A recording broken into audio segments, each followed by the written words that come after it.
Hello everyone, here Aikomal Sharma welcomes you all at your own Gargi classes, a place where you can easily get all the information relevant to your competitive exams. So आज के इस video में further जो भी activities होती हैं, further जो भी प्लॉट है of the poetry, narrative poetry Michael by William Wordsworth, वो सब हम डिस्कस करेंगे. अंटिल नाउ आप सब लोगों को, अगर आपने प्रीवियस वीडियो देखा है तो आपको पता लग गया होगा कि विलियम वर्ड्सवर्थ ने ये पोइट्री क्यों लिखी थी, मोटिव क्या था उनका इस पोइट्री को लिखने का, बैकग्राउंड क्या है पोइट्री का, क्या सीनरी है, क्या वहाँ का एटमॉस्फेयर है ऑफ ग्रासमेर वेल, और अबाउट माइकेल पूरा डिस्कशन अपन ने लास्ट वीडियो में किया था. अब जो भी माइकेल की लाइफ है, उसकी फैमिली है, उसका जो भी फर्दर जो एक्टिविटीज़ होती है, डेली रूटीन है, उन सब के बारे में आज हम डिस्कस करेंगे. Alright then, so let's begin. Okay, so he had not passed his days in singleness. His helpmate was a comely matron, old though younger than himself, full 20 years. She was a woman of a stirring life, whose heart was in her house. So अब यहाँ पे point बात कर रहे हैं all about his wife, Michael's wife. तो Michael की wife के बारे में यहाँ पे बात हो रही है. तो यहाँ पे सबसे पहले पॉइंट बोलते हैं कि माइकेल ने अपनी पूरी लाइफ अकेले नहीं बिताई है. He was not lonely at all. His helpmate was also with him. उसकी हेल्पमेट भी उसके साथ थी. Who was comely matron who was charming, attractive, hard working and domestic wife who takes care Michael's household. ठीक है, तो जो Michael के हाउस होल्ड का देखभाल करती है, उसका काम में भी हेल्प करती है, right. And she was charming too and she was hard working also. And she was younger than Michael. She was 20 years younger than Michael. Michael से 20 साल छोटी है वो. ठीक है. And she was a woman of a stirring life. मतलब उसने अपनी पूरी लाइफ बहुत ज़्यादा स्ट्रगल किया था, बहुत मेहनती थी, हार्ड वर्किंग थी. ठीक है, अलाइक माइकेल. एंड वो अपने घर का, अपने हाउस का पूरी तरीके से ध्यान रखती थी, right. Two wheels she had. उसके पास 2 व्हील्स थे. कौन कौन से थे वो बताते हैं. Of antique form, and the both wheels were in the antique form. बहुत पुराने थे. ठीक है. And this large of spinning wool, that small for flax. एक था स्पिनिंग वूल के लिए. Spinning wool, the wool which was shared by the Michael and by his son. जो वो शिप से वूल शेयर करते थे, उस वूल को कन्वर्ट करती थी माइकेल की वाइफ इनटू दी थ्रेड. ठीक है, तो एक जो स्पिनिंग वूल था that was used by her to spin wool, right. and the another was for the flax. flax basically एक सीड होता है जिससे आउट ऑफ दैट बनता है फाइबर, एक फाइबर बनता है लिनन. ठीक है, तो she had 2 wheels, one that was spinning wheel and the another was used for flax, for fiber making, right. and if one wheel had rest, it was because the other was at work. so अगर एक wheel rest कर रहा है, which means the another was at work. मतलब वो कभी भी free नहीं रहती थी, वो किसी ना किसी wheel पे alternatively काम करती रहती थी. The pair had but one inmate in their house, an only child who had been born to them, and they had one child only, right.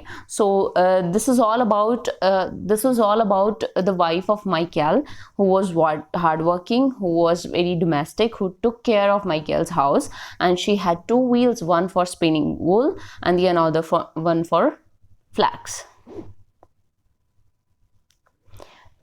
When Michael, telling over his years, began to deem that he was old, in Shepard's phrase, with one foot in the grave.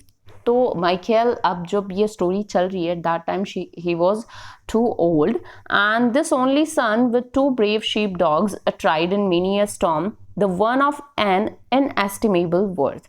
So Michael's son had 2 sheepdog, and they were inestimably stronger and very worthier for them. they both the dogs took care the sheep which they had in their life, right? जो sheep उनके पास थी उनके take care कौन करता था? Those two sheep dogs, right? Made all their household. I may truly say that they were as a proverb in the vale for endless industry. तो वहाँ का जो एरिया था, वहाँ का जो सराउंडिंग था, आसपास के जो लोग थे, वो माइकेल को, उसकी वाइफ को और उसके बच्चे को, इन तीनों को क्या यूज, इन तीनों के लिए एक वर्ब प्रोवर्ब यूज करी जाती थी फॉर एंडलेस इंडस्ट्री, मतलब from the very day of their life, जब सनराइज होता था तब से लेके और रात तक, रात को भी उनका काम कंप्लीट नहीं होता था, एंडलेसली वो लेबर करते रहते थे, एंडलेसली वो हार्डवर्क करते रहते थे, ठीक है? सो throughout the area, throughout the surroundings, throughout the area, हर कोई उनको endless industry जो proverb है वो उनके लिए use करते थे. So when day was gone, जब definitely sunset हो जाता था, and from their occupations out of doors, the son and father were come home even then. तो जब सनसेट हो जाता था, both father and son came back to home, वो वापस घर पे आते थे. Their labor did not cease even after that, after coming back to house, उनका काम जो है वो खत्म नहीं होता था, unless when all turned to their cleanly supper board and their each over the mess of pottage and skimmed milk, sat around their basket piled with autumn cakes and their plain homemade cheese. तो except one moment, जब वो खाना खाते थे, dinner करते थे, उस time पे उनका काम स्टॉप होता था, उस टाइम पे वो आराम से बैठ के अपना खाना खाते थे. Supper board is basically a dining table जहाँ पे वो पॉटेज लेते थे. Pottage was either made by vegetable और विद फ्रूट्स, ठीक है? And skimmed milk, the milk from which the cream is taken away, and oaten cakes में उनके पास होते थे, वो भी वो सर्व करते थे अपने डिनर के लिए, and homemade cheese. So yet when their meal was ended, और जब उनका मील खत्म हो जाता था, उनका डिनर ओवर हो जाता था, Luke, for so the son was named, Luke उनके बेटे का नाम था, and his old father both betook themselves to such convenient work as might employ their hands by the fireside, perhaps to card wool for the housewife's spindle, or repair some injury done to sickle, flail, or scythe, or other implement of house or field. तो after dinner वो फिर से अपना काम करना शुरू कर देते थे.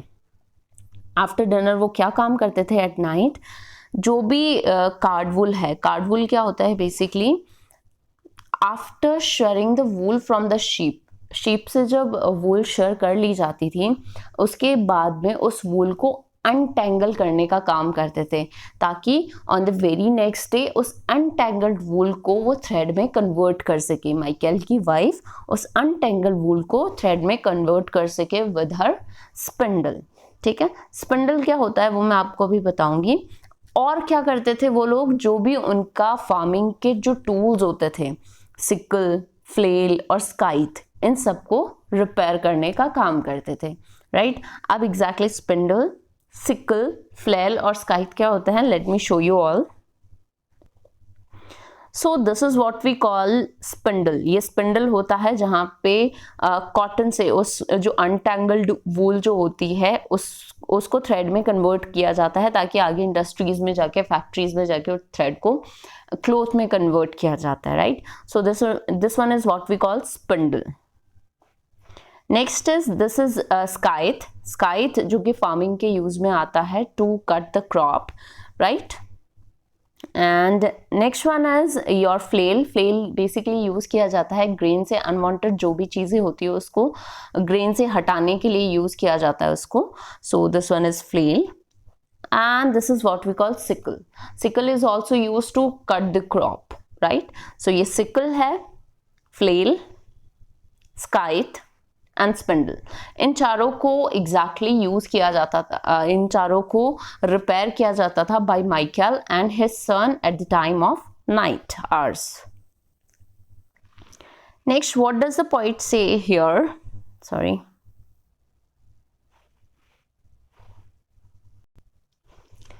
down from the ceiling, down from the ceiling by the chimney's edge, which in our ancient Uncouth country style did with a huge projection overbrow large space beneath. As duly as the light of day grew dim, the housewife hung a lamp. तो उनका जो घर था, उनका जो cottage था, वो अनकॉथ country style, मतलब बहुत पुराने स्टाइल से बना हुआ था। और वहाँ की जो सीलिंग थी, कॉटेज की जो सीलिंग थी, वहाँ पे एक लैंप लगी हुई होती थी, जो कि शाम के टाइम पे जैसे ही सनसेट हो रहा होता था, लाइट डिम हो रही होती थी चारों तरफ, उस टाइम पे जो हाउसवाइफ है, माइकेल की जो वाइफ है, उस लैंप को वहाँ पे हैंग कर देती थी। ठीक है। एन एज यूटेंशियल, जो कि एक बहुत पुराना यूटेंशियल था उनकी लाइफ का। उनके पास बहुत पुराने टाइम से वो लैंप यूज़ हो रही थी, और इस लैंप का क्या सिग्निफिकेंस है ये भी पॉइंट अभी बताएंगे। which had performed service beyond all others of its kind. Early at evening did it burn and late, surviving comrade of uncounted hours, which going by from year to year had found. तो ये उनका एक confident था, ये जो lamp थी वो उनकी कॉन्फिडेंट थी, उनकी मेट थी।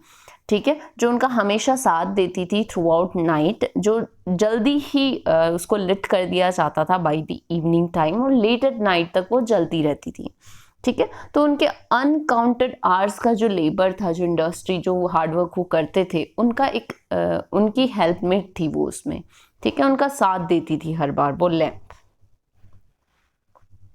And left the couple neither gay perhaps not cheerful, yet with objects and hopes, living a life of eager industry. तो उनकी लाइफ में एंडलेस इंडस्ट्री चलती रहती थी, लेकिन उनके पास वो जो लैम्प थी, that is the significance of their hope. ठीक है, होप को सिग्निफाई करती है कि थ्रू आउट नाइट जो उनका साथ देती थी, लिट होती रहती थी, चलती रहती थी, तो उससे कहीं ना कहीं वो अपने आप को मोटिवेट करते रहते थे to do the industrious work. And now when Luke was in his 18th year, now Luke turned 18th, there by the light of this old lamp they sat, father and son, while late into the night the housewife plied her own peculiar work, making the cottage through the silent hours murmur as with the sound of summer flies. तो अब क्या था, Luke, उसके father Michael and उसकी mother, तीनों endlessly वहाँ पे काम करते रहते थे। माइकल की जो वाइफ है वो अपना काम करती रहती थी, माइकल और ल्यूक अपना काम करते रहते थे, और समर टाइम पे जो समर फ्लाइज है उनकी मर्मरिंग की साउंड भी आती रहती थी। तो इस तरीके से उनका जो एंडलेस वर्क है वो कंटिन्यू रहता था in the night hours. This light was famous in its neighbourhood, और जो वो लैम्प लाइट थी वो उसके नेबरहुड, उनके चारों तरफ में फेमस थी। क्यों? And was a public symbol of the life the thrifty pair had lived, और वो उनके एंडलेस इंडस्ट्री का एक सिंबल था कि जब शाम को वो जलती थी, रात को लेट नाइट तक जलती रहती थी, तो इसलिए सबको पता रहता था दैट वो जो उन लोगों का जो काम है वो एंडलेसली चल रहा है, कंटिन्यूसली चल रहा है, सीजलेसली चल रहा है। For as it chanced, their cottage on a plot of rising ground stood single with large prospect north and south, high into Esdale, up to Dunmail Race and westward to the village near the lake. तो चारों तरफ, मतलब वो जो cottage थी वो बीच में थी, ऑन दी हाईलैंड बीच में थी, तो चारों तरफ सिर्फ वही कॉटेज ही नजर आती थी, उसके आसपास कोई और घर नहीं था। Whether you would look to north, south, east और वेस्ट।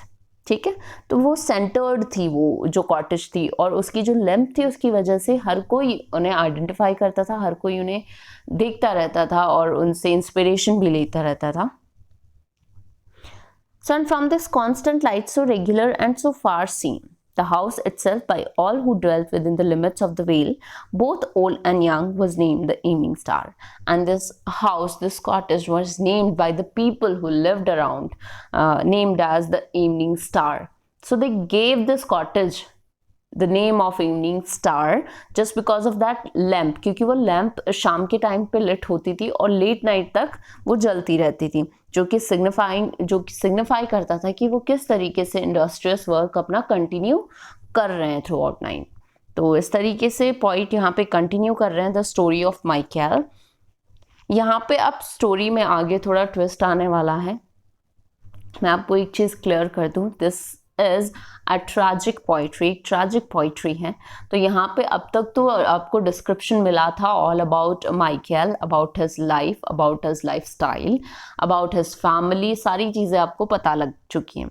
अब आगे किस तरीके से ये जो कंटिन्यू वर्क चलता रहता है उसमें एक ब्रेक आता है, माइकेल के लाइफ में एक बहुत बड़ा ब्रेक आता है जिसकी वजह से उसकी पूरी लाइफ कन्वर्ट हो जाती है। वो ब्रेक क्या है एग्जैक्टली, माइकेल की लाइफ क्यों ट्रेजेडी की तरफ मूव कर रही है अब धीरे धीरे, वो सब आपको फर्दर जो भी वीडियोस आएंगे उनमें पता लग जाएगा। Thank you so much and stay continue with Gargi classes.